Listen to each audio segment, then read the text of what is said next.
I was presenting to investors when my wife's brother, the manager, interrupted. We're going with my concept instead. Everyone clapped for her. I closed my laptop, smiled, and said, enjoy the funding. 48 hours later, the CFO was banging on my door too. You ever have one of those days where you wake up thinking, yeah, today's the day everything finally clicks, and by noon, you're wondering if you're secretly living in a sitcom written by your worst enemy? That was me. Tuesday morning, caffeinated to the point of prophecy, wearing my one good suit, ready to pitch 3 years of blood, sweat, and PowerPoint slides to a room full of investors who smelled like old money and condescension. I'd practiced my presentation so many times that even my coffee maker could probably explain the stabilization algorithm. I walked into that glass-walled boardroom feeling like a man about to drop the mic. Instead, I got drop-kicked by karma and loafers named Trent. Trent, my wife Amber's younger brother, was the kind of guy who'd walk into a funeral wearing sunglasses and call it networking. He had that frat boy confidence that came from never facing consequences and a jawline that screamed, "My dad owns the company." Which, technically, he did. Richard, my father-in-law, CEO of Brightline Tech, and walking embodiment of Old Boys Club, had built the company from the ground up, only to let his golden boy son run it into the ground at a much higher altitude. Anyway, there I was, clicking through my slides, explaining how our new system could stabilize wireless transmission even in fluctuating environments, when the door swung open like a courtroom drama entrance. Trent strolled in, all swagger and hair gel, holding a latte and zero shame. "Sorry to interrupt, Mason," he said, voice dripping with entitlement. "We've decided to go with my concept instead." Now, when someone says something like that mid-presentation, your brain goes through stages. First is confusion, like maybe you misheard. Then comes anger, followed closely by that delightful cocktail of humiliation and disbelief that makes you wish the floor had a trapdoor. I stood there frozen for a second, staring at him, then at the investors who were nodding like trained seals at SeaWorld. One of them, a guy with a Rolex that probably had its own zip code, even smiled and clapped. "Brilliant pivot, Trent," he said. "Pivot my ass." That man had just hijacked 3 years of my work with the finesse of a raccoon stealing fries. Amber was there too, sitting near the end of the table, smiling, proud, supportive, but not of me. No, she was beaming at her brother, her eyes glistening like she'd just watched a rom-com ending. That hurt worse than the betrayal itself. She didn't even look guilty, just relieved, like someone who'd finally taken the training wheels off her family's favorite pet project, me. I closed my laptop slowly, the sound echoing in that sterile boardroom like a mic drop from hell. Everyone waited for me to blow up or make a scene, but I didn't give them the satisfaction. I forced a smile that felt like it might crack my face in half and said, "Enjoy the funding." Then I walked out, calm, cool, and dying inside. I could practically hear Trent whisper to someone, "Guess he's finally done." "Yeah, pal, but not in the way you think." The elevator ride down felt like descending into my own personal reboot episode. My reflection in the mirrored walls looked too calm for what I was feeling. Betrayed, embarrassed, furious. Pick one. I'd spent 3 years giving that company everything, from sleepless nights to missing anniversaries. And for what? To be replaced mid-sentence by a guy whose last big idea was add emojis to the dashboard for user engagement. When I stepped out into the parking lot, the sun was bright and smug, like it was in on the joke. I sat in my car for a full minute, just gripping the steering wheel, wondering when exactly I'd become the disposable version of myself. People always talk about betrayal like it's a stab in the back, but honestly, it's more like being pickpocketed. You don't notice what's missing until you reach for it. Your dignity, your respect, your wife's loyalty, and realize someone else walked off with it while you were too busy being polite. I drove home on autopilot, my brain replaying the scene over and over, rewriting it in ways where I had the perfect comeback. "Oh, you're going with Trent's concept? Great. Does it come with a free crash and burn guarantee?" Too late now. By the time I parked in front of our house, I'd already made peace with one fact. I wasn't just done with Brightline Tech. I was done being the family's punching bag. Amber was in the kitchen when I walked in, on the phone, probably bragging about her brother's genius. When she saw me, her face froze for a split second, surprise, maybe guilt, but then she smiled like nothing was wrong. Hey, babe, you left early. Yeah, I said, grabbing a beer from the fridge. Got replaced mid-sentence. Saves time, really. Her smile faltered. Oh, come on, don't be dramatic. It's just business. Right? I said, taking a long sip. Just business. The family kind. She sighed. The way people do when they're trying to sound patient, but really mean you're embarrassing me in my own kitchen. Mason, you're overreacting. Trent's concept just aligned better with the investor's direction. Trent's concept. I repeated. You mean my project with his name stapled on it? She crossed her arms.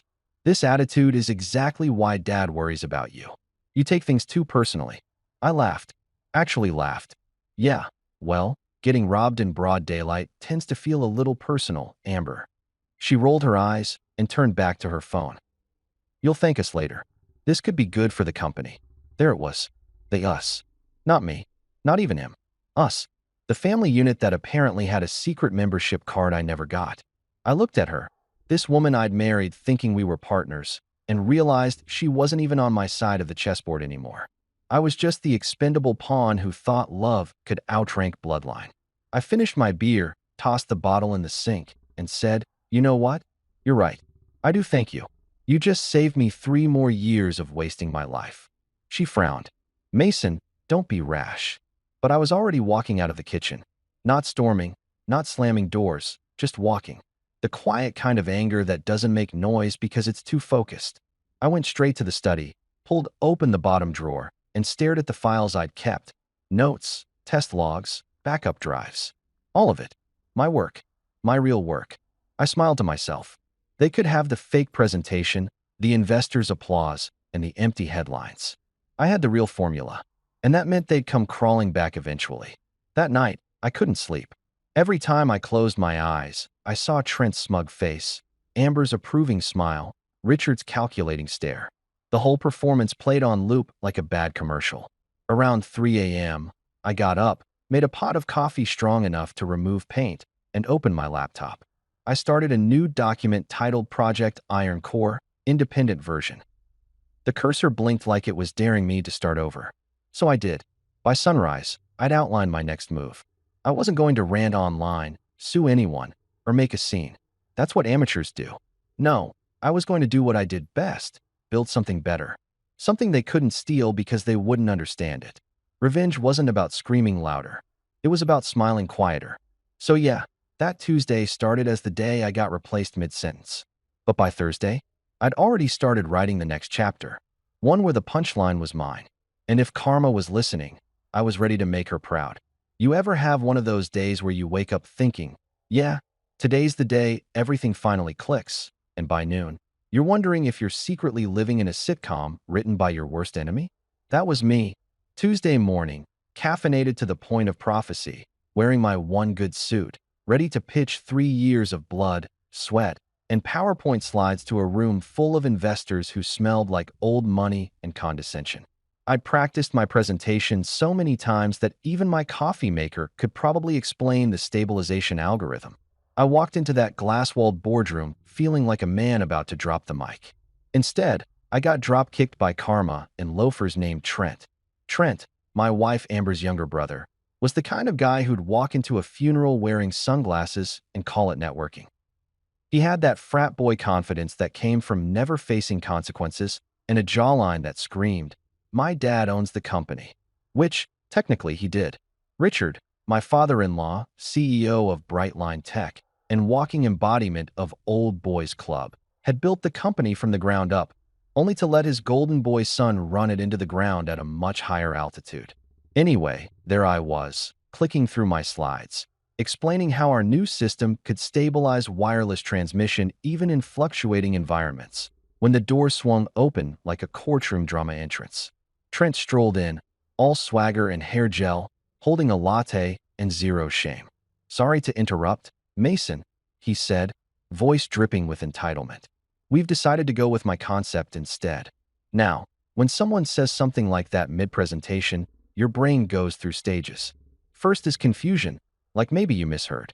Then comes anger, followed closely by that delightful cocktail of humiliation and disbelief that makes you wish the floor had a trapdoor. I stood there frozen for a second, staring at him. then at the investors who were nodding like trained seals at SeaWorld. One of them, a guy with a Rolex that probably had its own zip code, even smiled and clapped. "Brilliant pivot, Trent," he said. "Pivot my ass." That man had just hijacked 3 years of my work with the finesse of a raccoon stealing fries. Amber was there too, sitting near the end of the table, smiling, proud, supportive. But not of me. No, she was beaming at her brother, her eyes glistening like she'd just watched a rom-com ending. That hurt worse than the betrayal itself. She didn't even look guilty. Just relieved, like someone who'd finally taken the training wheels off her family's favorite pet project, me. I closed my laptop slowly, the sound echoing in that sterile boardroom like a mic drop from hell. Everyone waited for me to blow up or make a scene, but I didn't give them the satisfaction. I forced a smile that felt like it might crack my face in half and said, "Enjoy the funding." Then I walked out, calm, cool, and dying inside. I could practically hear Trent whisper to someone, "Guess he's finally done." "Yeah, pal, but not in the way you think." The elevator ride down felt like descending into my own personal reboot episode. My reflection in the mirrored walls looked too calm for what I was feeling. Betrayed, embarrassed, furious. Pick one. I'd spent 3 years giving that company everything, from sleepless nights to missing anniversaries. And for what? To be replaced mid-sentence by a guy whose last big idea was add emojis to the dashboard for user engagement. When I stepped out into the parking lot, the sun was bright and smug, like it was in on the joke. I sat in my car for a full minute, just gripping the steering wheel, wondering when exactly I'd become the disposable version of myself. People always talk about betrayal like it's a stab in the back, but honestly, it's more like being pickpocketed. You don't notice what's missing until you reach for it. Your dignity, your respect, your wife's loyalty, and realize someone else walked off with it while you were too busy being polite. I drove home on autopilot, my brain replaying the scene over and over, rewriting it in ways where I had the perfect comeback. "Oh, you're going with Trent's concept? Great. Does it come with a free crash and burn guarantee?" Too late now. By the time I parked in front of our house, I'd already made peace with one fact. I wasn't just done with Brightline Tech. I was done being the family's punching bag. Amber was in the kitchen when I walked in, on the phone, probably bragging about her brother's genius. When she saw me, her face froze for a split second. Surprise, maybe guilt, but then she smiled like nothing was wrong. "Hey babe, you left early." "Yeah," I said, grabbing a beer from the fridge. "Got replaced mid-sentence. Saves time, really." Her smile faltered. "Oh, come on, don't be dramatic. It's just business." "Right?" I said, taking a long sip. "Just business. The family kind." She sighed. "The way people do when they're trying to sound patient, but really mean you're embarrassing me in my own kitchen. Mason, you're overreacting." Trent's concept just aligned better with the investor's direction. "Trent's concept," I repeated. "You mean my project with his name stapled on it?" She crossed her arms. "This attitude is exactly why Dad worries about you. You take things too personally." I laughed. Actually laughed. "Yeah, well, getting robbed in broad daylight tends to feel a little personal, Amber." She rolled her eyes and turned back to her phone. "You'll thank us later. This could be good for the company." There it was. The us. Not me. Not even him. Us. The family unit that apparently had a secret membership card I never got. I looked at her, this woman I'd married thinking we were partners, and realized she wasn't even on my side of the chessboard anymore. I was just the expendable pawn who thought love could outrank bloodline. I finished my beer, tossed the bottle in the sink, and said, "You know what? You're right. I do thank you. You just saved me 3 more years of wasting my life." She frowned. "Mason, don't be rash." But I was already walking out of the kitchen. Not storming, not slamming doors, just walking. The quiet kind of anger that doesn't make noise because it's too focused. I went straight to the study, pulled open the bottom drawer, and stared at the files I'd kept. Notes, test logs, backup drives. All of it. My work. My real work. I smiled to myself. They could have the fake presentation, the investors' applause, and the empty headlines. I had the real formula, and that meant they'd come crawling back eventually. That night, I couldn't sleep. Every time I closed my eyes, I saw Trent's smug face, Amber's approving smile, Richard's calculating stare. The whole performance played on loop like a bad commercial. Around 3 a.m., I got up, made a pot of coffee strong enough to remove paint, and opened my laptop. I started a new document titled Project Iron Core, Independent Version. The cursor blinked like it was daring me to start over. So I did. By sunrise, I'd outlined my next move. I wasn't going to rant online, sue anyone, or make a scene. That's what amateurs do. No, I was going to do what I did best, build something better. Something they couldn't steal because they wouldn't understand it. Revenge wasn't about screaming louder. It was about smiling quieter. So yeah, that Tuesday started as the day I got replaced mid-sentence. But by Thursday, I'd already started writing the next chapter, one where the punchline was mine. And if Karma was listening, I was ready to make her proud. They say hindsight is 20/20, but in my case, it's more like 4K Ultra HD with surround sound and director's commentary. Looking back, the moment I accepted a family offer from Amber's dad, I basically handed him a leash and said, "Pull whenever you want, sir." I didn't see it then, of course. Back then, I thought I was stepping into opportunity. You know, joining Brightline Tech sounded classy, like one of those sleek Silicon Valley companies where people ride scooters and pretend kombucha is a personality. Spoiler alert. It was less innovative startup and more family cult with quarterly reports. I'd worked my way up the hard way. My first job was fixing printers at a call center that smelled like burnt coffee and regret. Then I freelanced for a few tech firms, grinding out code while eating ramen that came in more flavors than dignity. So when Richard, my soon-to-be father-in-law, pulled me aside during our engagement dinner and said, "Mason, I could use a sharp mind like yours at Brightline," I thought I'd just been knighted. The man wore tailored suits, had a voice that could sell ice to Antarctica, and reeked of cigar money and generational arrogance. "We're all family here," he said. That should have been the red flag. In corporate language, "we're all family here" translates to, "we don't pay you enough to complain." So there I was, Mason, the loyal husband/engineer, bright-eyed and stupid enough to believe nepotism could work in my favor. I joined Brightline with dreams of respect, collaboration, maybe even a corner office one day. Instead, I got fluorescent lighting, lukewarm coffee, and a front-row seat to Trent's mediocrity on parade. He was the ideas guy. Every company has one. The guy who walks into meetings uninvited, throws out buzzwords like synergy and scalability, and then disappears right before the work starts. And guess who had to make those ideas actually work? Yeah, yours truly. At first, I didn't mind. I told myself it was just part of earning trust, proving my worth, you know, the usual self-delusion people use before they realize they're being exploited. Every week, Richard would give one of his motivational speeches to the team. "We're not just a company, we're a legacy," while I was in the back mentally calculating how much caffeine it would take to survive the next sprint. The day I realized I was just free labor in a family-run circus started like any other Monday. Too early, too caffeinated, and too optimistic for what was about to hit me.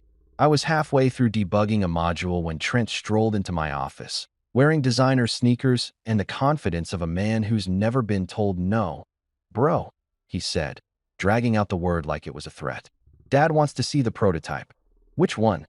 I asked, not looking up. "The one you've been working on," he said. "You know, my project." I looked up then. "Your project?" He grinned, that perfectly punchable grin. "Yeah, man. The stabilization module. The investors love it. I'm presenting it next week." For a moment, I thought he was joking. But Trent didn't joke about stealing credit. He did it as naturally as breathing.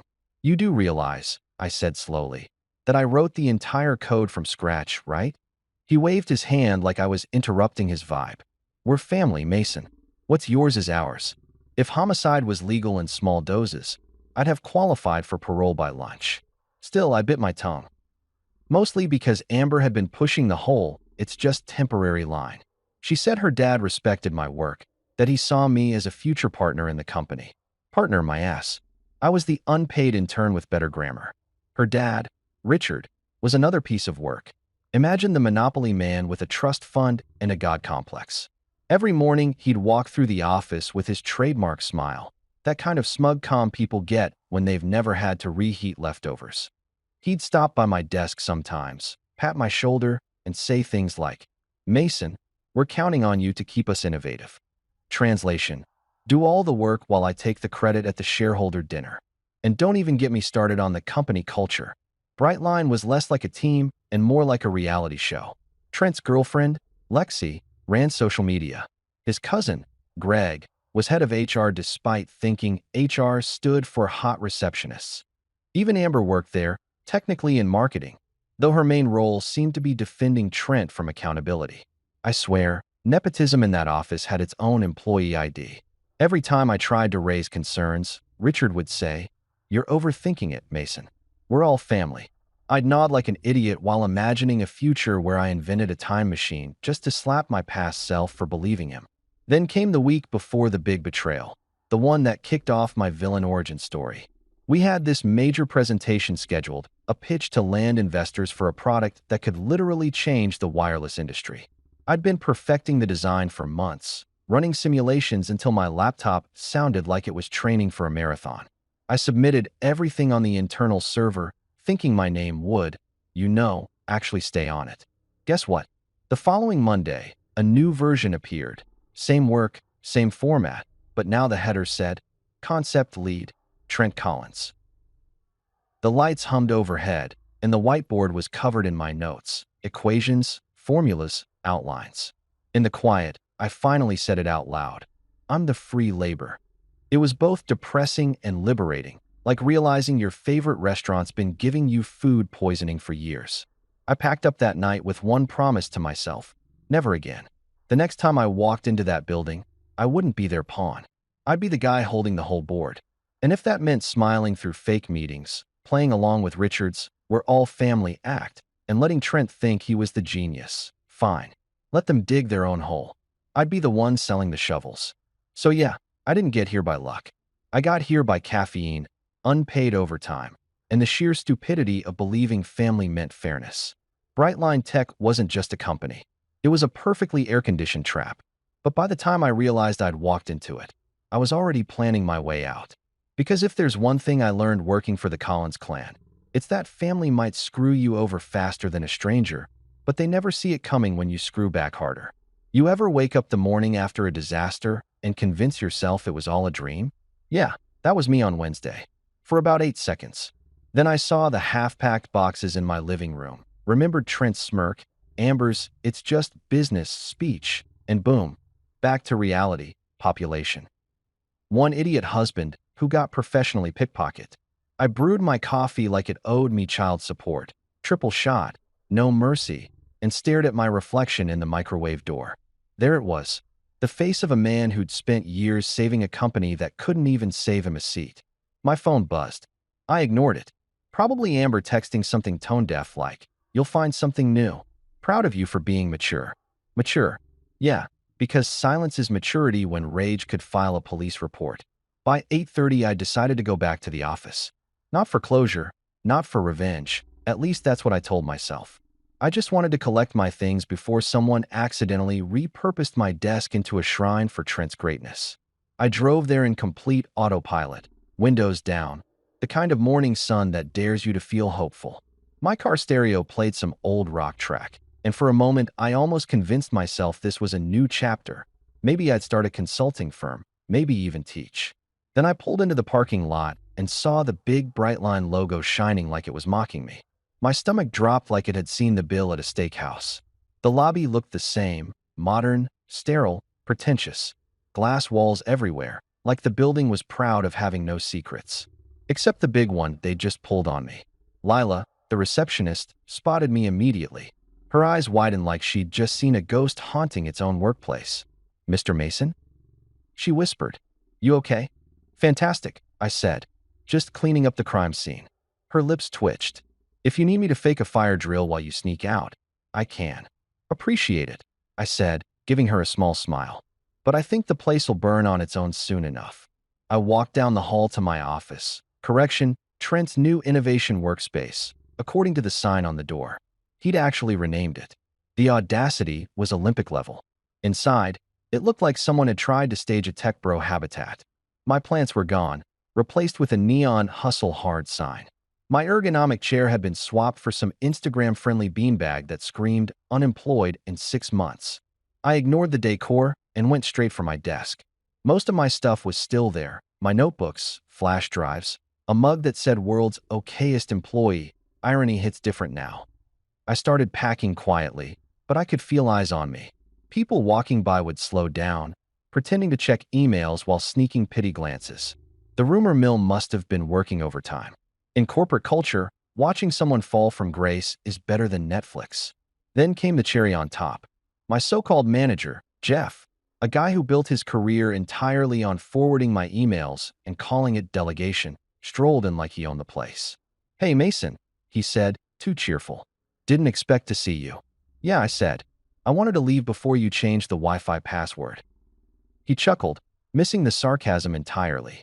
"Listen, man, no hard feelings, right? Trent just connected better with the investors."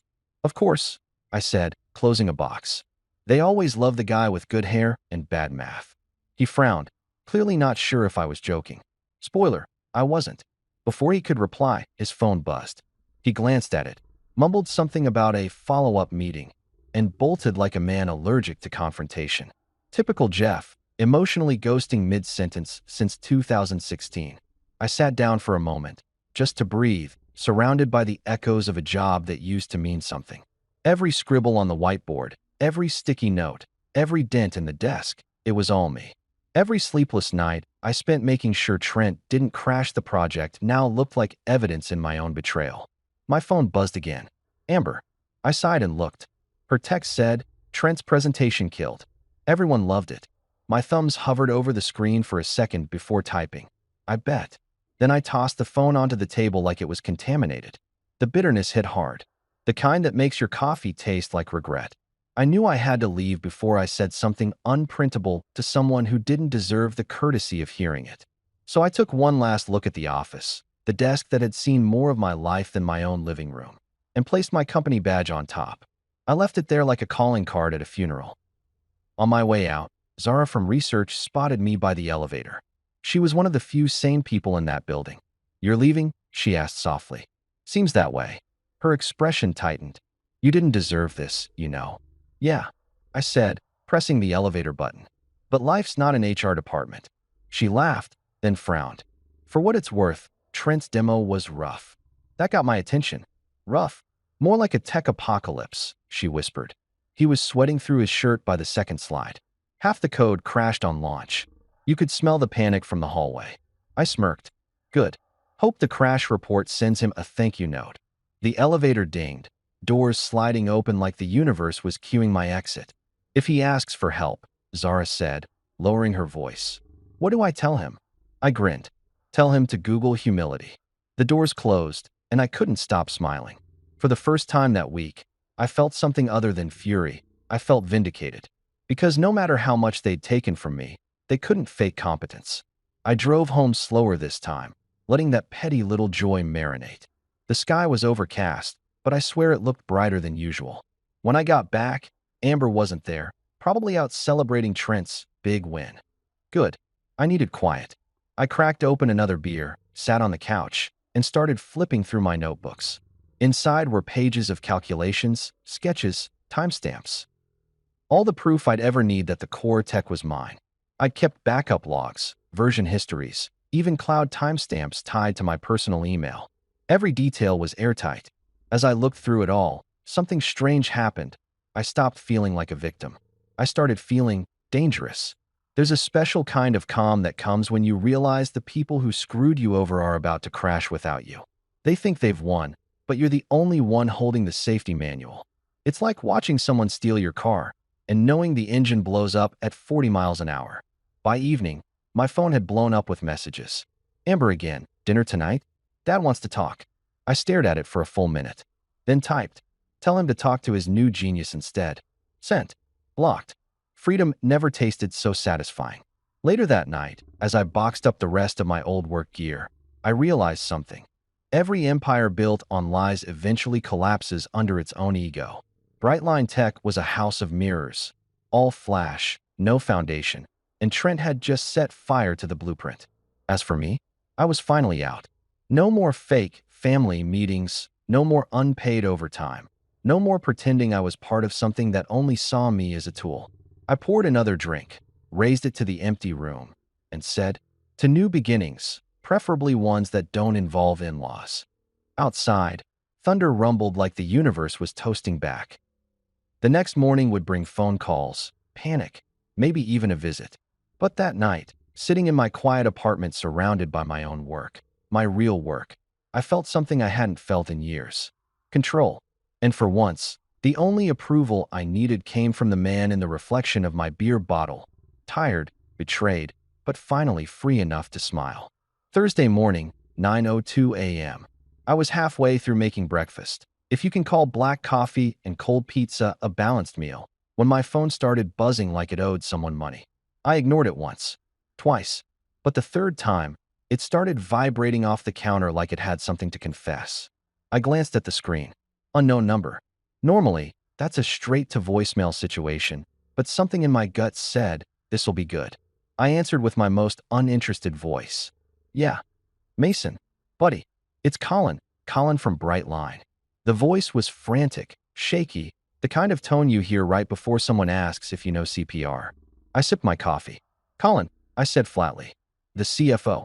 The man who once told me to simplify my innovation speak because investors don't like big words. How could I forget? He laughed nervously. Right, haha. Listen, man, we've got a situation. I leaned against the counter. Oh, do tell. Did Trent run out of hair product or metaphors? Colin didn't take the bait. It's the demo. The big investor meeting? It's not working.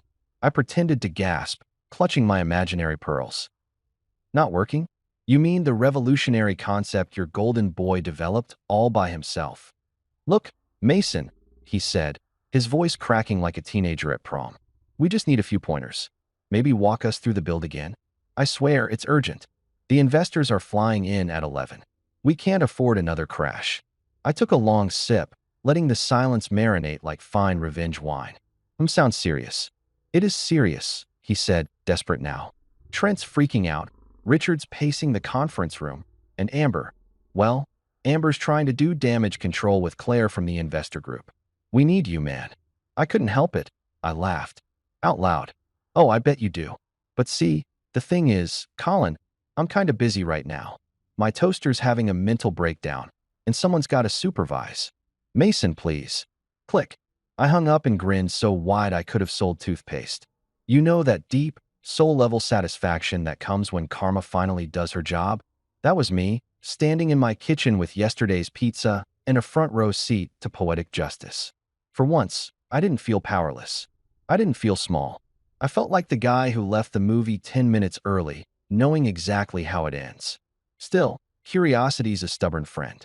I opened my laptop and logged into the Brightline internal news feed. I'd kept my credentials active, just in case. Sure enough, there it was. Investor demo postponed due to technical issues. Translation. Trent's masterpiece exploded on launch like a cheap firework. I scrolled through the comments section. Employees gossiping in coded corporate speak. Zarar. So, anyone know what happened with the stabilization prototype? Lila front desk. Rumor says Trent unplugged something important. Dev_Joe can confirm. He unplugged Mason. I nearly spit my coffee. At 9:45, the phone buzzed again. Same number. I let it ring. Then it buzzed again. And again. Then Amber's name appeared on the screen. I almost didn't pick up, but curiosity won again. Plus, I was dying to hear how she'd spin this. Hey, sweetheart, I said, dripping with fake cheer. How's the family empire? Mason, this isn't funny, she snapped. The demo failed. Completely. The code's broken, and the investors are already here. Oh no, I said, feigning concern. That must be so stressful, having to rely on stolen work and all. She huffed. You're being childish. Probably, I said. But at least I'm not unemployed and a plagiarist. Mason, she hissed. Please, can you just come help? You know this affects me too. Ah, there it was. The me card. Amber could turn global warming into a personal inconvenience. You mean your brother embarrassed the entire company, and now your name's attached to the fallout? Her silence said everything. Amber, I said finally, I'm flattered you think I can fix Trent's mess, but I'm all booked up today.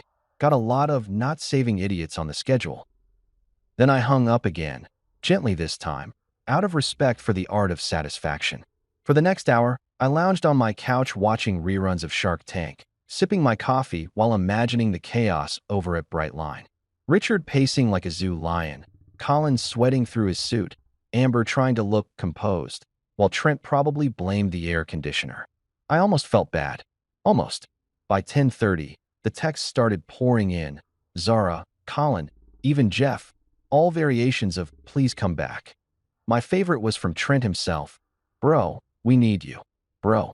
The same guy who erased my name off a 3-year project suddenly remembered we share pronouns. I didn't reply. Instead, I texted Zara privately. "How bad is it?" She replied instantly. "Imagine a dumpster fire. Now at fireworks. And a live audience."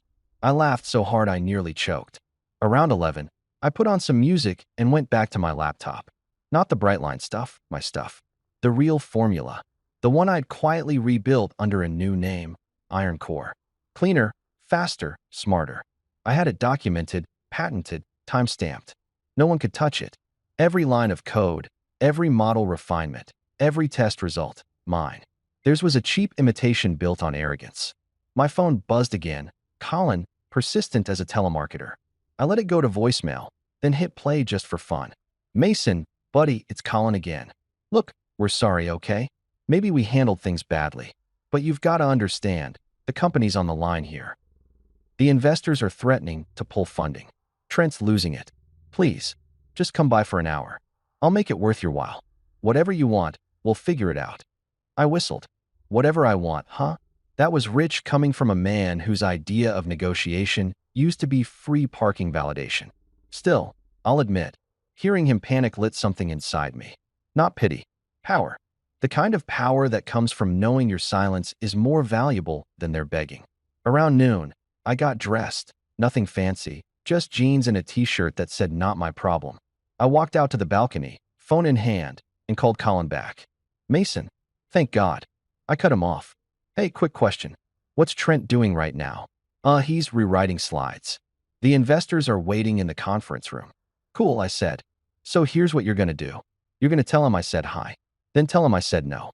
And tell Richard to stop calling, because every time my phone buzzes, my hourly rate doubles." "Mason, please." "Colin," I interrupted, "you had one job. Keep your house clean. Instead, you let a guy with the IQ of a wet cardboard box hijack my life's work. So now you get to clean up the mess, without me." "Mason, I'll pay."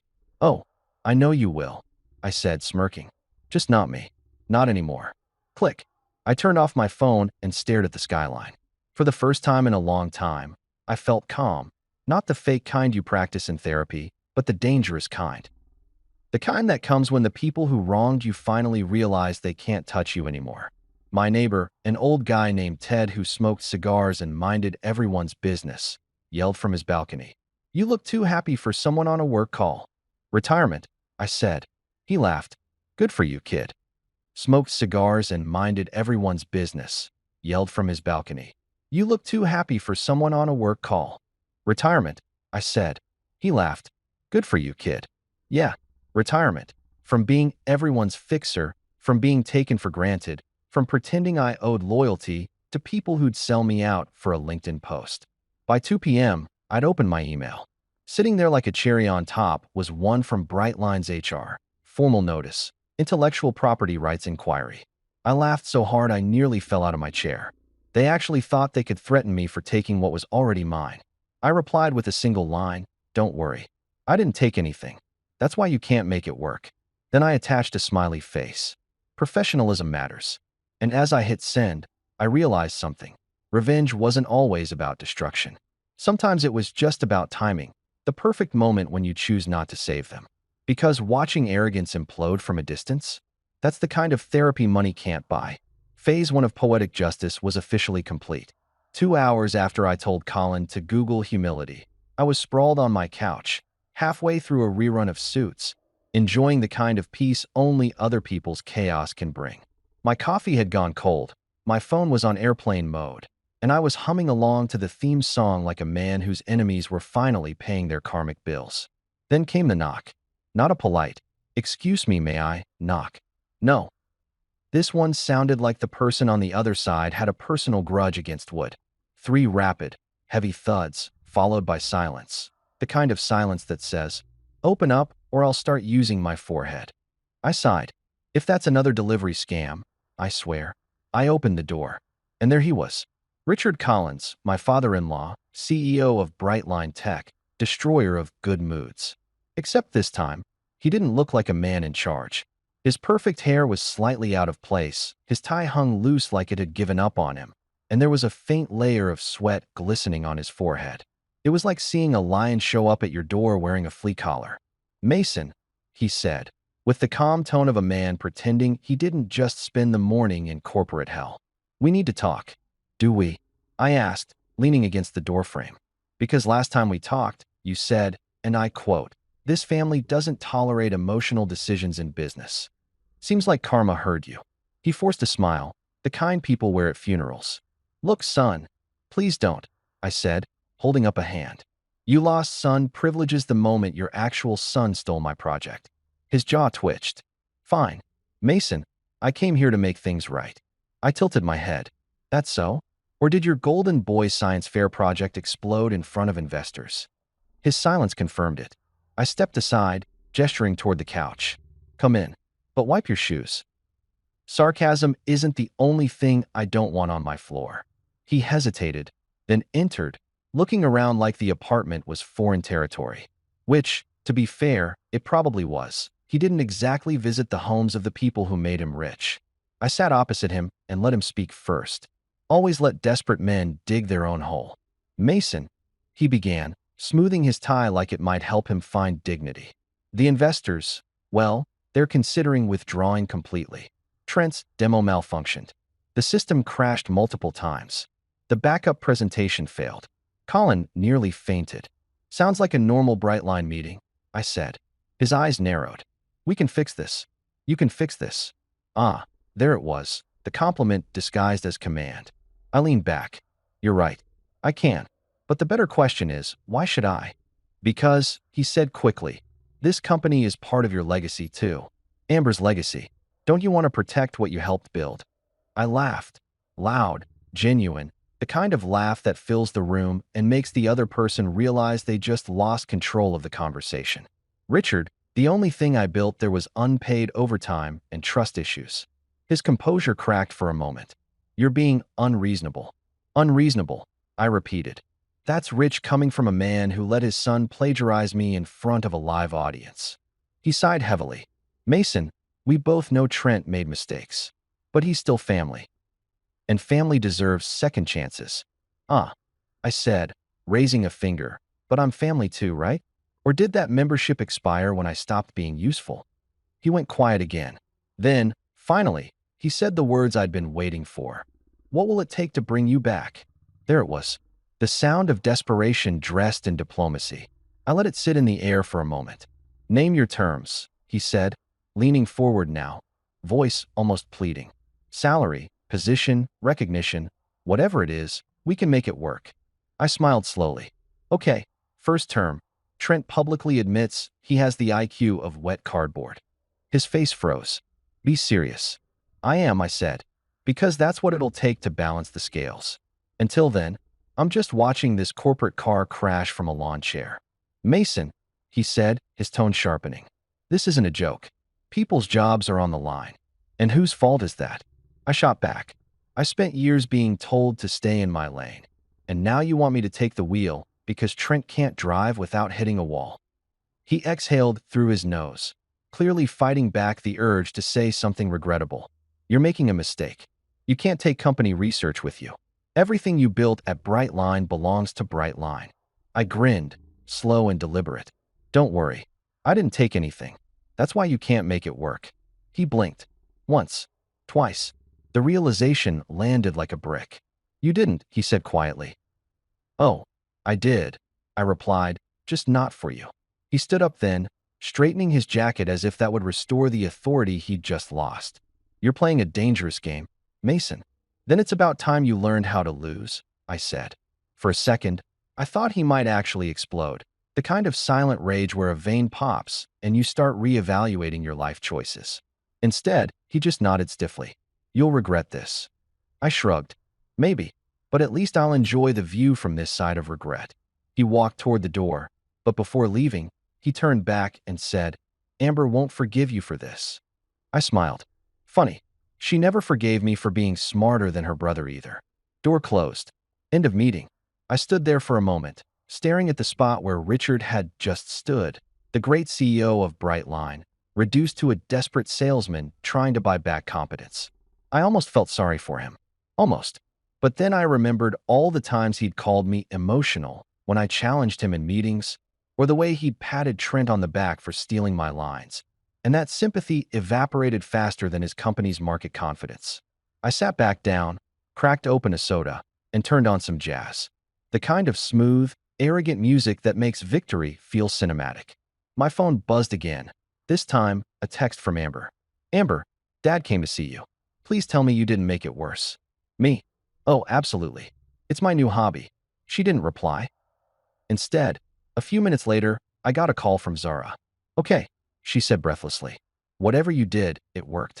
Richard came back from your place looking like he aged 10 years. The investors are threatening to walk, and Trent's in the restroom crying. Not even kidding. I grinned. Well, at least something's functioning in that building. Mason, she said, lowering her voice. This is chaos. But it's beautiful chaos. Just wait, I said. The best part's still coming. Please tell me you're not planning arson. Nope, I said, stretching my legs. I'm planning entrepreneurship.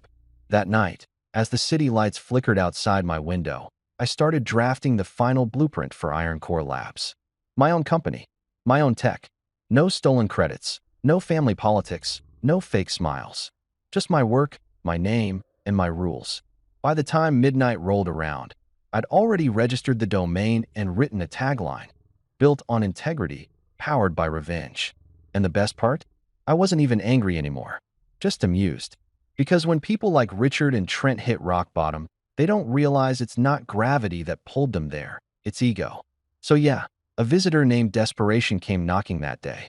And I welcomed him in, offered him a seat, let him talk himself into a corner, and sent him home empty-handed.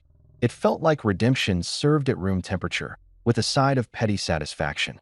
By Friday morning, I was sitting at my favorite cafe.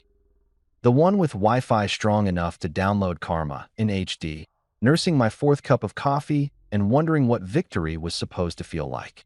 Turns out, it feels a lot like caffeine-induced arrogance. The Brightline saga was imploding faster than a reality TV marriage, and I was just the guy in the audience with popcorn and screenshots. The bell above the door chimed, and in walked Claire Devane, one of the lead investors from the Brightline fiasco. You know those people who look expensive even when they're just ordering a latte? That was Claire. She wore her wealth like it was tailored, because it probably was. When I'd seen her before, she was sitting in the front row at that disaster of a presentation, pretending to look impressed while Trent confused a metric for a metaphor. Mason, she said as she approached, voice calm but eyes sharp. Thanks for agreeing to meet. Hey, no problem, I said, gesturing to the seat across from me. I charge extra for Schadenfreude consultations, though. She smiled faintly and sat down. Let's start with the obvious. What the hell happened in there? I leaned back. Corporate plagiarism with a side of incompetence. Her brow arched. So Trent really had nothing to do with the project? Trent thinks API is a new social app, I said. So no, not a damn thing. Claire exhaled, rubbing her temples. That explains why the code crashed before we even hit the demo stage. Yeah, I said. Turns out pretending to be smart isn't the same as being smart. Who knew? She stared at me for a long moment, then leaned in slightly. Can you prove it? I sipped my coffee. I can do better than that. I pulled out a flash drive and slid it across the table. I can show it. Her eyes flicked down at the drive like it was the Holy Grail. What's this? The real formula, I said, lowering my voice a bit. The original stabilization code. The one that actually works. You kept it. Of course, I said. You think I'd let those idiots take my life's work without a backup? Please. I may be a fool in love, but I'm not suicidal. She chuckled, shaking her head. I have to admit, this is bold. Bold, I said. Claire, they stole my work and tried to repackage it with Trent's name on it. I'm just repossessing my dignity, one bite at a time. Her gaze softened, but only slightly. Who owns this tech, legally speaking? I do, I said without hesitation. Independent development, timestamped, documented, backed up, notarized, and occasionally cursed at between 2 and 4 a.m. I've got every email, every build log, and every version saved going back 3 years. It's mine. She raised a brow, clearly impressed. You were planning this? Planning? No, I said. Paranoid? Always. She laughed quietly, but there was something calculating behind her smile. You realize this puts you in a very powerful position, Mason. Brightline's investors aren't just mad. They're humiliated. Richard's been dodging calls since yesterday. Trent's been disinvited from every board dinner in the city. I couldn't help grinning. So you're saying it's my time to shine? I'm saying, she said, leaning forward. We'd rather put our money behind someone competent. Someone like you. Now, if my coffee hadn't already woken me up, that sentence sure did. Come again. Claire smiled. I represent a few investment partners who were very interested in your project before it went off the rails. We're not tied to Brightline anymore. We want the real deal. The functioning product. The working version. You. I stared at her, trying not to look too smug. You're offering to back me directly? She nodded. If you can demonstrate that what you have actually works, yes. I took a long breath, pretending to think while internally screaming, holy hell, this is happening. You'll have your demo, I said. But I'm not stepping foot in Brightline again. Good, she said, smiling. We'd rather you didn't. You'll present independently. Fresh name, clean slate. I already have one, I said, fishing a sleek black business card from my pocket and sliding it to her. Iron Core Labs, LLC. Officially registered yesterday. Her eyebrows shot up. You work fast. I smirked. Petty men are efficient. She laughed again, shaking her head. Send me a full presentation deck by tomorrow. If it checks out, we'll set up a meeting Monday morning. Done, I said, shaking her hand. And don't worry, this one won't crash halfway through. As she left, I watched her slide into a black car that probably cost more than my apartment complex. For a moment, I just sat there, letting it sink in. My so-called downfall had just flipped into a comeback. Trent stole my project, Richard buried my reputation, and Amber stood by watching. And somehow, that had all led me here, in a cafe, being courted by the very people they'd tried to impress. I couldn't resist sending a quick text to Zara. Me. Guess who just got investor backing for Iron Core Labs? Zara. Holy hell. Are you serious? Me. Serious as a heart attack at a barbecue. She sent 10 fire emojis and a please hire me. I laughed. Maybe I would. That afternoon, I holed up in my apartment, music blasting, laptop open, and a fresh file titled Iron Core for Investor Deck _LPLECWRK.pptx. Within hours, I had the whole presentation built, polished slides, live demo video, clean graphs, the works. Every click felt like rewriting history. Halfway through the process, my phone buzzed. Amber. Again. I ignored it the first time, then the second. Finally, curiosity won. I opened the message. Amber. Heard you met with Claire. What are you doing, Mason? Don't make this worse. I laughed so loud I scared my neighbor's cat through the wall. Worse? Oh, sweetheart. This was worse, for her family. I typed back. Just building something that actually works. Try it sometime. Then muted her. By evening, I sent Claire the deck, along with a note. Prototype ready for live demo. No fireworks, no plagiarism. Minutes later, she replied, Monday, 9 a.m. downtown. Don't be late. I closed my laptop, sat back, and let out a long breath. For the first time in months, I felt that electric thrill, not revenge, not anger, purpose. The kind that keeps you up at night, but in a good way. The kind that says, you're back. Around midnight, I poured myself a drink and went out onto the balcony. The city lights stretched out below, bright and restless, like ambition itself. My phone buzzed one last time. Zara again. Zara. Just heard Richard yelling in the office. Something about betrayal from within. Colin looks like he's aged 10 years. Trent's hiding in the break room. It's beautiful chaos. I grinned at the message, took a sip, and whispered, and it's only just begun. That night, as I shut off the lights, I caught my reflection in the window. Tired, sure, but smiling. The kind of smile that comes from surviving the storm and realizing you're the thunder now. By Friday morning, Brightline Tech was trending for all the wrong reasons. My phone lit up like a Christmas tree with notifications, news alerts, texts, and even a meme someone made of Trent with the caption, when you copy your homework but forget to change the name. Beautiful. Absolutely beautiful. I was still in bed, half under the blanket, holding a cup of coffee like it was an Oscar, scrolling through the chaos when Zara texted me. Zara, Trent blames the software. Zara, Richard just broke his golf mug. Zara, Amber's crying in HR. I couldn't help it. I started laughing so hard I spilled half my coffee on the sheets. Worth it. Brightline's downfall was happening in real time, and I didn't even need popcorn. I was full on caffeine and petty satisfaction. The company that once told me I lacked leadership initiative was now falling apart because their actual leadership thought competence was optional. By 10, Colin had tried calling 5 times. I ignored every single one. Let the man sweat. Let him earn his panic. Around the 6th attempt, I finally picked up, mostly because I wanted to hear how bad it really was. Mason, he practically yelled. Buddy, we need to talk. Still busy supervising my toaster's recovery. I said, cutting him off. Make it quick. He sighed, defeated already. It's bad, man. Investors pulled half their commitment. The demo crash went viral. Someone leaked part of the meeting recording online. Someone, I asked, raising an eyebrow even though he couldn't see it. You mean the entire internet? He ignored that. Richard's furious. Trent's threatening to resign. Wow, I interrupted. You mean he's finally volunteering to do something useful? Mason, this isn't funny, he groaned. We're sinking. Yeah, I said. Karma's got good aim. He went quiet. I could almost hear him staring at the wall, questioning his life choices. You really won't come back? Colin, I said, smiling into the phone. The Titanic already hit the iceberg. I'm just selling life jackets at a discount. Then I hung up. I swear, the satisfaction of ending that call should be bottled and sold as therapy.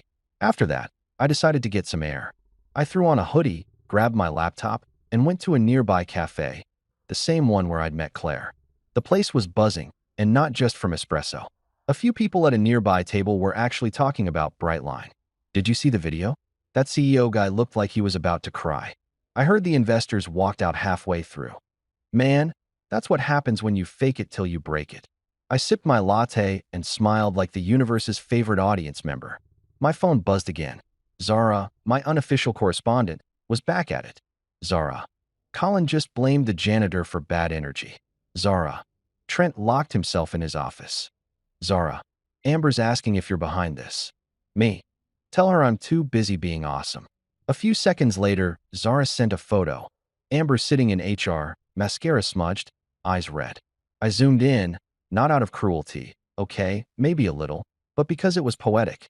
The woman who once told me I was too emotional for business decisions was now sobbing because her family's empire was crumbling faster than a dry cookie. I texted back. The irony is strong with this one. By noon, I'd switched from coffee to iced tea, and from quiet satisfaction to full-blown scheming. I'd already sent Claire everything she needed for the investor meeting on Monday. But the Brightline implosion was a free show, and I wasn't about to look away. I opened the news again, headline after headline.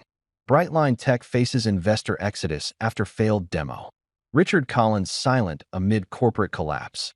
Anonymous source claims stolen research behind Brightline's downfall. Anonymous source, huh? Wonder who that could be. My phone rang again. Amber this time. I stared at the screen for a good 10 seconds before answering. Hey, sunshine, I said. How's the circus?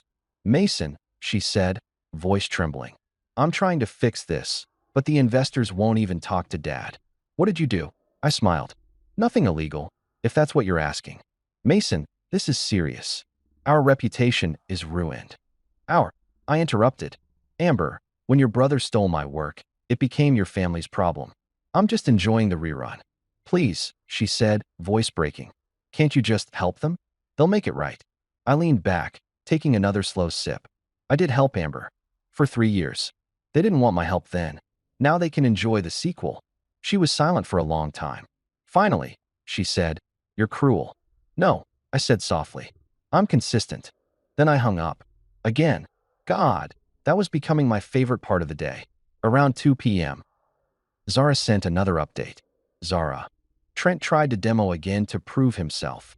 It froze on the first slide. Colin threw a pen at him. Me, what a time to be alive.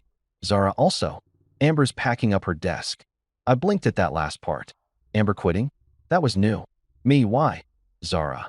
She said something about not watching her family embarrass itself anymore. Then she started crying again. I didn't reply to that one. Not because I cared. Okay, fine, maybe a little, but because it hit me how far things had gone. I'd spent years trying to earn respect from people who thought nepotism was a leadership trait. And now, watching them implode without me, I realized I never needed them. The funny thing about revenge, it doesn't feel like revenge when it's deserved. It feels like symmetry. By evening, Brightline's PR department had released a statement, some robotic nonsense about technical complications and ongoing reviews. The internet wasn't buying it. Twitter was roasting them alive. One user posted, Brightline Tech, now featuring 100% more downtime. Another wrote, should have invested in Mason instead. I took a screenshot of that one and set it as my lock screen. Then, as if the day wasn't already perfect, Zara called me. Okay, listen, she said, her voice breathless. They're panicking. Like, DEFCON 1 levels of panic. Richard's yelling at Colin. Colin's yelling at everyone. HR's hiding. It's total chaos. I'm gonna need you to record that, I said. She laughed. You're enjoying this way too much. Zara, I said, smiling, I've earned this joy. I deserve an Emmy for surviving that company. She snorted. You really did. Anyway, word is, Richard's going to try and call you tonight. Oh, he already did, I said. Door-to-door delivery of desperation. There was a pause. You didn't agree to help him, right? Please, I said. You think I'd give up front-row tickets to my own redemption arc? Just checking, she said, laughing. Because honestly, I'm rooting for you. Always have been. Good, I said. You'll be getting a better job offer soon. When I hung up, I realized something strange. I wasn't angry anymore. The bitterness that used to live in my chest had burned itself out, replaced by a calm sort of clarity. I didn't need to destroy Brightline. They were doing that perfectly fine on their own. All I had to do was exist and succeed. That night, I poured a glass of whiskey, sat on my balcony, and watched the city lights blur into a quiet glow. Somewhere downtown, I imagined Richard sitting in his glass office, wondering where it all went wrong. Somewhere else, Trent was probably trying to code his way out of failure with Google open and tears in his eyes. And Amber? Maybe she was finally realizing that loyalty to the wrong people is just another form of self-sabotage. As for me, I had Iron Core Labs, and a meeting on Monday that would make everything official. The empire I'd once bled for was melting, and I didn't lift a finger. And damn, it looked beautiful in the flames. By Monday morning, I looked like the kind of man who'd finally slept through the apocalypse. Fresh shave, pressed shirt, and the kind of quiet grin that says, some people burn bridges, I build new highways. My presentation for Iron Core Labs was loaded, rehearsed, and about to hit the same crowd that had once applauded Trent like he'd reinvented physics. I walked into the downtown glass tower office Claire had booked, a panoramic view of the skyline, sunlight bouncing off every reflective surface like the universe itself had RSVP'd. The receptionist, polished and polite, asked for my name. Mason Reed, I said, adjusting my tie. Founder and CEO, Iron Core Labs. Her eyes flicked up in recognition. Oh, you're that Mason. I grinned. The one and only. Don't worry, I'm friendlier than my headlines. Inside the conference room sat the same investors who'd once clapped for Trent. Silver-haired men in designer suits. Two women with tablets out like weapons, and Claire at the head, cool as ever. Except this time, the atmosphere was different. No Richard. No Trent. Just opportunity, caffeine, and payback. Claire gestured. Gentlemen, this is the man who actually built what you thought you were buying. Pleasure, I said, setting up my laptop. Let's skip the buzzwords. Here's what actually works. When the demo began, I didn't just show slides. I showed results. Live data streams. Real-time simulation. The stabilization module flickered on screen, running smoother than a politician dodging questions. The investors leaned forward like kids watching fireworks. So, I said, pacing slowly. Unlike the other version, also known as the Titanic, this system doesn't crash when you look at it funny. It self-adjusts using predictive modulation. No freezing, no lag, and definitely no tears in the restroom. The room chuckled. Claire hid a smile behind her coffee cup. One of the men, a billionaire type with a tie that probably had a trust fund, asked, So you're telling us this is the original tech Brightline tried to sell? Not quite, I said. This is the improved version, built from the same foundation, Except this time the builder actually knows what he's doing. Laughter rippled through the room. Claire gave me a subtle nod, the "you nailed it" kind. I kept the demo rolling. The live system handled every stress test I threw at it, not a single glitch. By the end, even the skeptical ones looked impressed. One woman whispered, "Flawless." Claire leaned back. "So, Mason, what are you asking for?" I clicked to the next slide. Clean, bold letters. Iron Core Labs. Independent. Secure. Scalable. "I'm asking," I said, "for you to invest in innovation that's not built on nepotism. I don't need their old company. I don't need their approval. What I need are partners who value results over family trees." A pause. Then applause. Real, genuine applause. Not the fake, we're networking kind. Claire smiled wider than I'd ever seen her. "Well," she said, "I think we've found our new lead innovator." The contracts came out next, thick, crisp, and gloriously official. I signed each page with the same satisfaction you get when unsubscribing from an ex's Netflix account. After the meeting, Claire pulled me aside. "That was brilliant." I shrugged. 3 years of forced humility will do that to a guy. She laughed. "How's it feel? Like justice with a caffeine buzz?" I said. "You ever see someone get fired in slow motion? Because that's what's about to happen to Brightline." She tilted her head. "What do you mean?" I pulled out my phone and showed her an email I'd just received. "Breaking news. Brightline Tech halts operations pending audit." She blinked. "You leaked something, didn't you?" "Who, me?" I said innocently. "I just reminded a few reporters that the revolutionary demo was stolen intellectual property. They did the rest." Claire smirked. "You're dangerous." "Only when provoked," I said. Outside, I walked into the sunlight feeling 10 pounds lighter. For the first time in years, I wasn't someone's employee or someone's in-law project. I was my own showman. I headed straight to my car, rolled down the windows, and turned up the radio.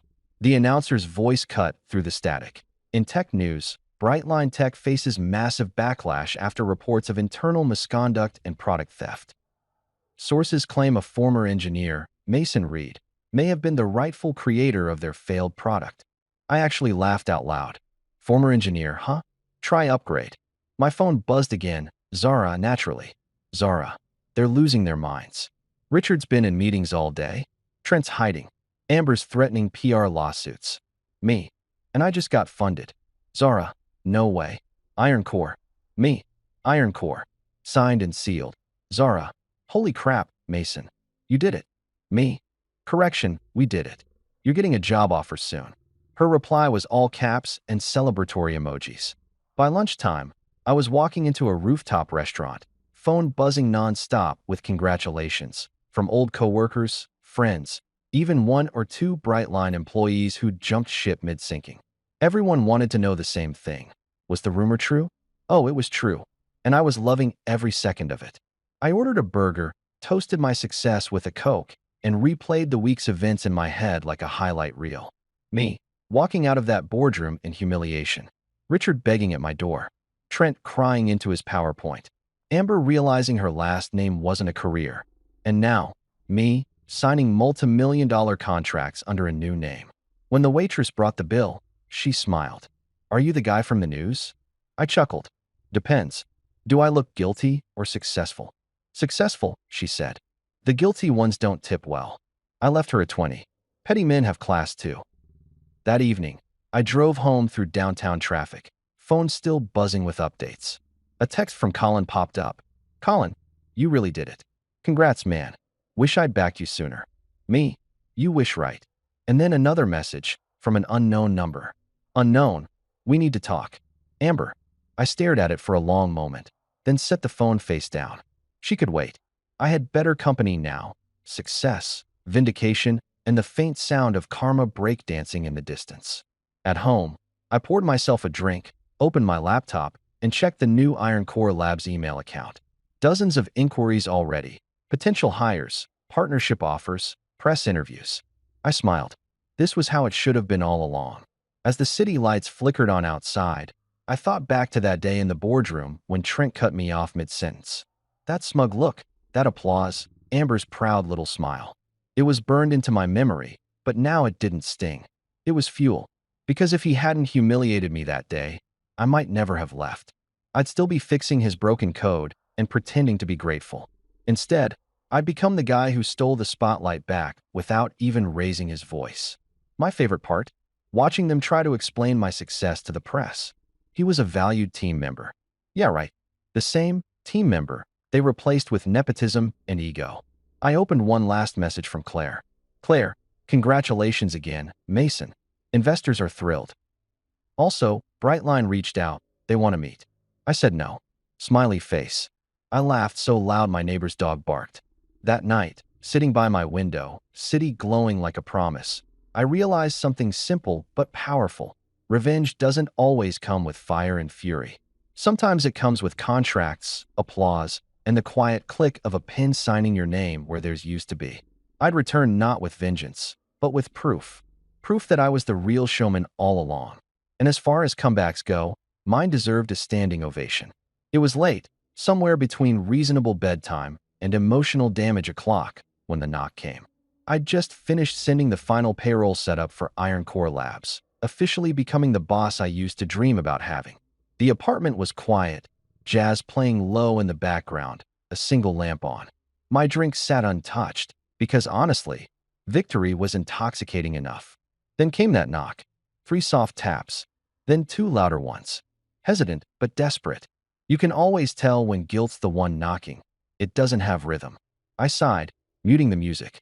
If that's the landlord asking for rent early again, I swear. I opened the door. Trent.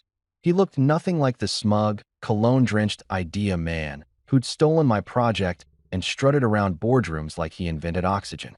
His hair was messy, his shirt wrinkled, and there were dark circles under his eyes big enough to hold regret. He stood there clutching his phone, trembling slightly. "You ruined me," he said, voice low, like he was scared of the truth echoing. I leaned on the doorframe. "No, Trent. You ruined you. I just turned on the lights." He flinched. "You don't get it, Mason. They're finished. Brightline's gone. Dad's yelling at clouds?" I interrupted. Or maybe drafting another inspirational email about family teamwork. "Don't," he snapped. "Don't mock me." "Oh, trust me," I said. "This is me being merciful." The real mockery would have had slides. He groaned and dragged a hand through his hair. "I didn't mean for it to go this far. I just wanted to prove I could do something on my own." I raised an eyebrow. "By stealing something that wasn't yours?" Interesting brand of independence. "Mason, please," he said, eyes darting around like maybe the neighbors were watching. "You've got your new company, your big win. You don't need to destroy us." I folded my arms. "Trent, the only thing I destroyed was the illusion that you knew what you were doing." He looked at me then, really looked at me, like he was seeing a different version of me for the first time. "You think you're the hero in this?" I smiled faintly. "No, heroes forgive. I build empires out of ruins." For a second, he looked like he wanted to swing at me, but the arrogance had drained out of him. Instead, he just exhaled shakily. "Amber blames you for everything." I nodded. "Yeah, she texted. Said I humiliated her family." I told her technically. "You did that. I just provided the popcorn." His jaw clenched. "You're enjoying this." "You're damn right I am," I said. "Do you know how many nights I stayed up fixing your garbage code while you were out drinking on Daddy's dime? How many times I swallowed my pride so you wouldn't look incompetent in front of investors? You humiliated me in front of a room full of people, Trent. I walked out with nothing. So yeah, forgive me if I find this poetic." He stared at the floor. For once, he didn't have a comeback. "Dad's been trying to call you," he muttered. "I bet. He wants to make you an offer. Tell him my rates doubled after I stopped caring." He looked up, frustration flickering behind the exhaustion. "Mason, what do you want from us?" I shrugged. "Nothing. That's the point. I don't want your company, your money, or your name attached to mine. I just want you to live with the fact that the guy you replaced mid-sentence is the same guy whose name is now trending under hashtag #IronCoreEvolution." His lips parted like he was about to say something, then closed again. He had no fight left, just fear. After a long silence, he said softly, "I messed up." I nodded slowly. "Yeah, you did. Can you ever forgive me?" That one hit differently. It wasn't fake, not performative. For the first time in his spoiled, entitled life, Trent sounded like a man who'd finally seen his reflection without the family name fogging it. I took a breath. "Trent, forgiveness isn't my currency anymore. I trade in lessons. And you've just had the most expensive one of your life." He looked like he might cry. I wasn't about to offer tissues. Some lessons need salt water. He nodded, quietly stepping back. Good luck, Mason. Already got it, I said, and shut the door. The click of the lock echoed like punctuation. Full stop. End of chapter. I stood there for a moment, letting the quiet settle. The funny thing about closure is it doesn't come with fireworks. It comes with silence. The kind that tells you there's nothing left to prove. I poured myself a drink and walked to the window. The city lights looked different now, less like a battlefield, more like a blank canvas. My phone buzzed again. Amber. I almost ignored it, but curiosity's a stubborn little demon. Amber, you humiliated my family. Me. Your brother did that. I just built a better product. A pause. Then, Amber, we're over, Mason. You've made that clear. Me. Good. I needed the reminder. I didn't block her. Not this time. She wasn't worth the energy it took to hate her anymore. I turned off my phone and sat on the couch, feeling something new. Peace. The kind that comes when you finally stop arguing with people who refuse to understand. But peace didn't mean passivity.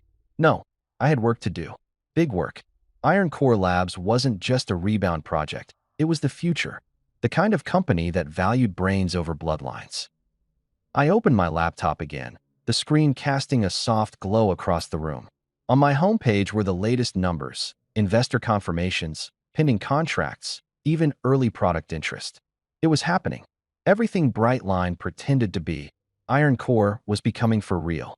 Still, curiosity tugged at me. I opened the news. Headline: Brightline Tech officially declares bankruptcy following investor exodus. Below it, a picture of Richard standing outside his office, reporters swarming. The man looked small, defeated.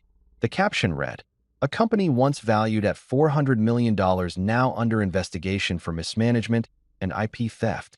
I took a sip of my drink. Guess the universe handles audits too. Scrolling further, I found another headline.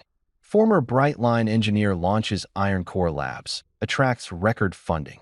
And just like that, there it was, side by side. Their failure, my rise. The poetic symmetry was almost cinematic. I leaned back and let out a deep laugh, one that came from somewhere real. The kind that feels like an exhale after holding your breath for too many years.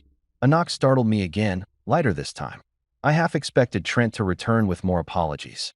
But when I opened the door, it was a courier holding an envelope. "Delivery for Mr. Reed," he said. I signed, thanked him, and closed the door. Inside the envelope, because the universe loves drama, was a legal notice. Brightline's lawyers.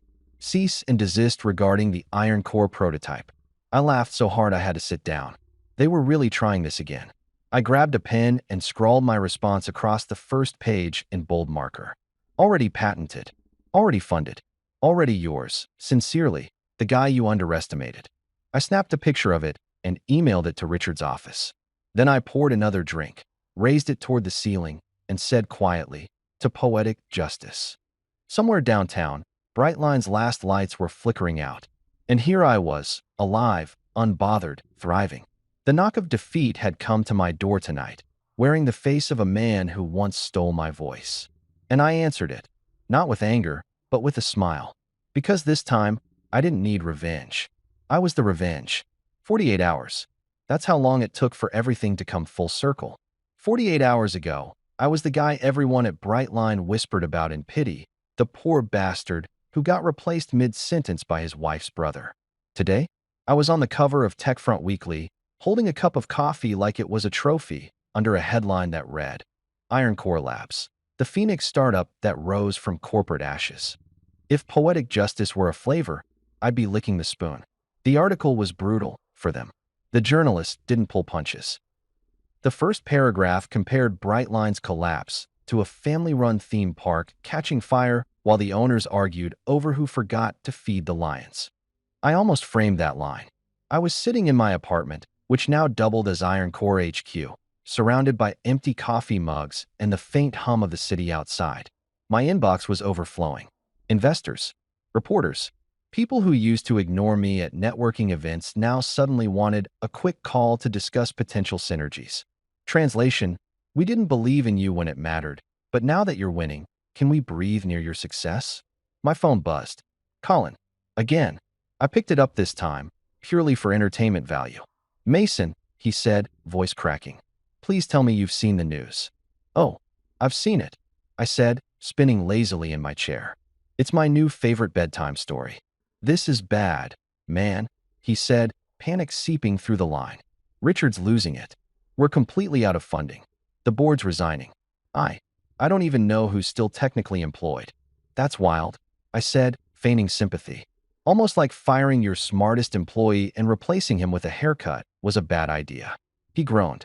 Look, you made your point. But we need help. The patents, the prototypes, everything's tangled. The lawyers are circling. If we don't find a way out. Colin, I said, cutting him off. Buddy, listen carefully. You're trying to save a building that's already rubble. And I'm the guy selling blueprints for skyscrapers. He was quiet for a moment. Then, quietly, Richard wants to make you another offer. Triple what you were making before. Full rights. Full recognition. Recognition? I repeated. You mean the kind where they pretend I never existed until it's convenient? Yeah, no thanks. My coffee machine gives me more recognition. Mason, please. Colin, I said, my tone soft but final. It's over. Tell Richard the funding he's begging for? It's already coming to me. Then, with the kind of satisfaction you can't fake, I hung up. I leaned back, exhaled, and grinned. That line, it's already coming to me. That was my victory lap. 3 years of quiet humiliation, all paid off in a single mic drop. But the universe, apparently, wasn't done giving me encore moments. At precisely 9 a.m., there was a knock at my door. Not a timid one this time. Firm. Corporate. Expensive.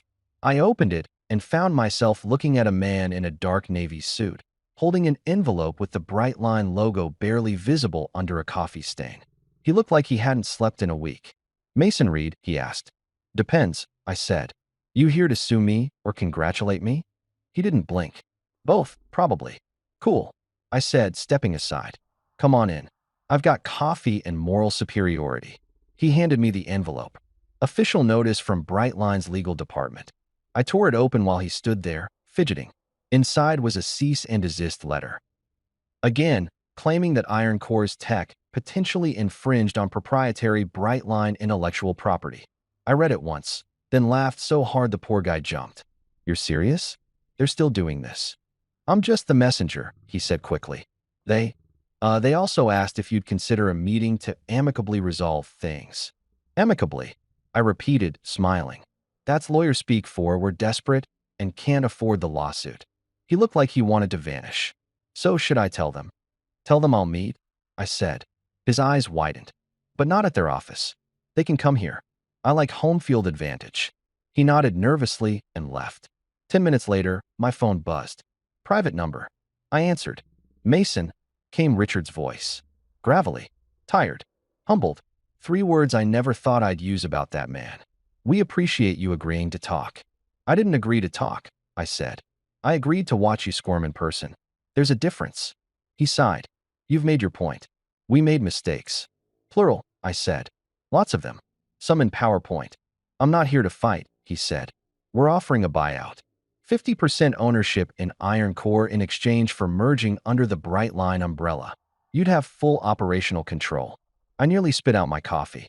So you want me to take the company you killed, strap it to mine, and call it teamwork? Mason. Richard, I interrupted. Do you hear yourself? Brightline isn't an umbrella. It's a burned-down tent. He went quiet. Then, quietly, you won't last without a larger infrastructure. I laughed. You said the same thing about the internet in 2003, didn't you? Silence again. Then the line clicked dead. He'd hung up, probably realizing that I wasn't coming back.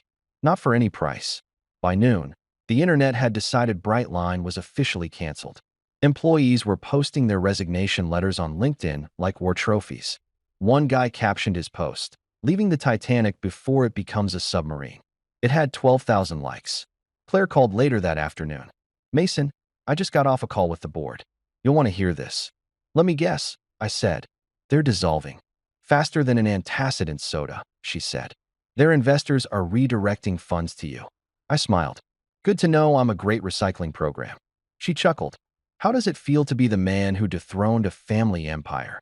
I thought about it for a second. Honestly, like I should start buying more comfortable chairs. Empires are overrated. but good lumbar support is forever. We both laughed. After hanging up, I took a walk. The city was alive, buzzing, vibrant. The air smelled like rain and coffee beans.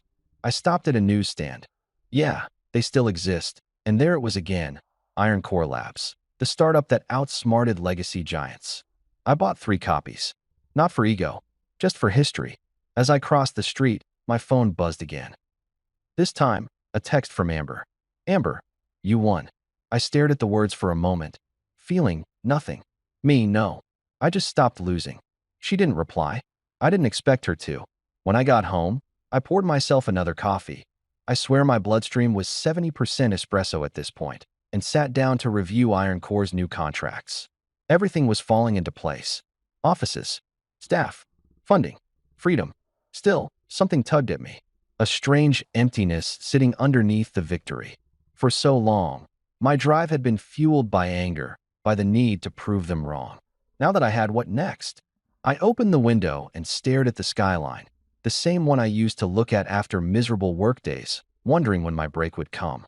It came, all right, just with a side of fire and sarcasm. My doorbell rang again. This time, I was ready for anything. I opened it to find Zara standing there, holding 2 coffees and wearing a grin big enough to power a small city. Thought you'd need caffeine for whatever world domination plan you're working on, she said, handing me one. Bless you, I said. You're the only person who understands me. She looked around the apartment. Cables, laptops, a whiteboard full of scribbles. So this is Iron Core HQ, huh? Smells like ambition and poor sleep hygiene. I smirked. We're going for a minimalist startup vibe. You know, small space, big dreams, unpaid interns. She laughed. Well, consider me your first hire. But I want benefits. And coffee that isn't reheated sadness. Deal, I said. We clinked our cups together like champagne. For the next hour, we sat side by side, brainstorming logos, taglines, and ideas. She had that same spark I used to have before Brightline beat it out of me.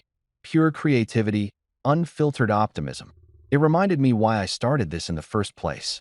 Halfway through, she looked at me and said, You know what's crazy?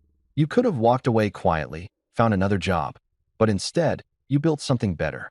Yeah, I said, because I realized something. Revenge fades, but legacy sticks. She smiled. You think they'll ever recover? Brightline, I said, leaning back. Not unless they start selling cautionary tale subscriptions. We laughed again, and for the first time, it didn't feel like laughter born from bitterness. It was real. As evening settled, Zara left with a promise to come back tomorrow. I sat alone again, but this time, the silence didn't feel empty. It felt earned. My phone buzzed one last time that night, a notification from an online news feed. Breaking. Former Brightline CEO Richard Collins resigns amid investigation. Below it, a picture of him stepping into a car, face pale, expression hollow. The man who once told me I'd never understand leadership was now learning humility in real time. I took a sip of my coffee and whispered, Lesson complete. Then I glanced around the room. The whiteboard, the laptop, the coffee mug that said world's most stolen genius. It wasn't just about revenge anymore. It was about evolution. About taking everything they tried to use against me and turning it into momentum. 48 hours earlier, I'd been a ghost haunting their failure. Now, I was the future they couldn't buy back. And damn, it felt good to be alive. When I finally shut down for the night, I walked out onto the balcony. The city hummed below, indifferent but full of possibility. Somewhere down there, new people were making the same mistakes, trusting the wrong bosses, letting the wrong people take credit. But somewhere else, a few were learning the same lesson I had. Sometimes losing everything is the only way to find out who you are without them. I raised my mug to the skyline. To the ones who doubted me, I said softly, You built the fire. I built the forge. And as the night breeze hit my face, carrying the sound of distant traffic and possibility, I smiled. Not the bitter smile of a man getting even, but the calm, steady grin of someone who finally won by walking away. Because in the end, revenge wasn't in wrecking their company. It was in building mine. One sarcastic smile at a time.